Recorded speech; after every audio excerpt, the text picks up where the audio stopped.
Today is spiritual talk number 6. So let's jump in. This is a content warning.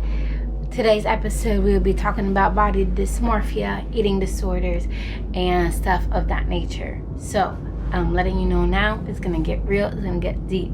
And if you're not ready to have that conversation, then this episode may not be for you.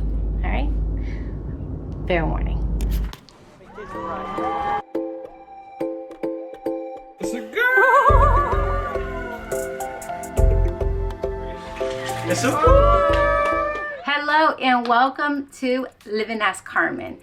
We are in 2019. I'm about to get married this year, and this is my last year of grad school. To start the year off in 2019, my husband and I, we go to Barbados. We're about to celebrate our 10-year anniversary of being together. I love going on vacation because it's a great time for me to really relax, slow down, and my favorite, go within. So what do I mean when I say going within? For me, going within means trying my best to quiet my mind, or sometimes letting my mind wander. It sounds confusing, but it makes sense, I swear. It's just kind of the way my brain works.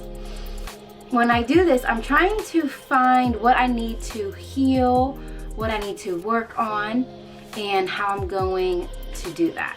Finding what my soul wants to do and what my soul needs at that time, or for that year, or usually like just for that moment, and what to work on. So with that being said, this kind of started me to start living through love and light. I want to be the best version of myself. I want to walk in love. I want to walk in light. I want to be the highest vibration I can be. So with me wanting to be that, wanting to walk in love, and wanting to be my highest self, everything I said, did, every action was with the intention of love.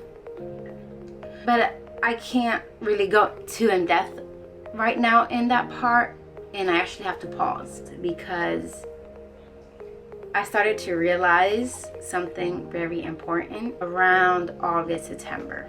As I'm preaching positive vibes and self-love and light and all of this, I called myself out because I realized that I was not being 100% honest. I was not treating myself with love or positivity and light. So how not? You're probably thinking. Well, ladies and gentlemen, I was going through really bad body dysmorphia and an eating disorder. And unfortunately, it was not my first time going through this.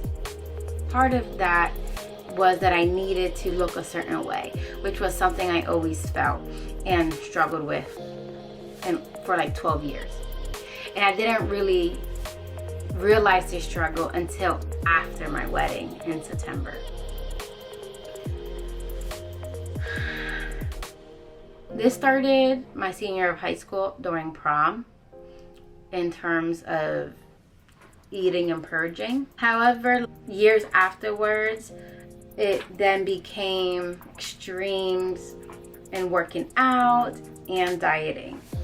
For example, I would do 3 hours of working out 6 days a week, diet teas, diet pills, waist training, not eating, like eating once a day, all of it. So by the time my wedding came, though I was mostly just working out a lot and then purging and eating. I mean, eating and then purging. And I told myself that I would stop once the wedding was over.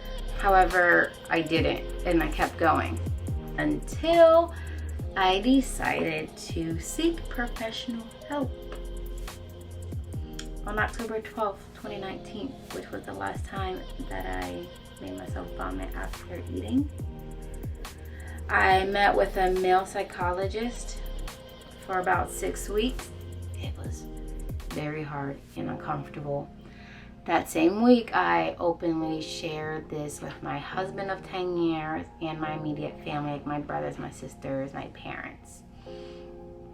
which some weren't surprised. Some of them were surprised because they thought I always was too extreme with the working out and like eating.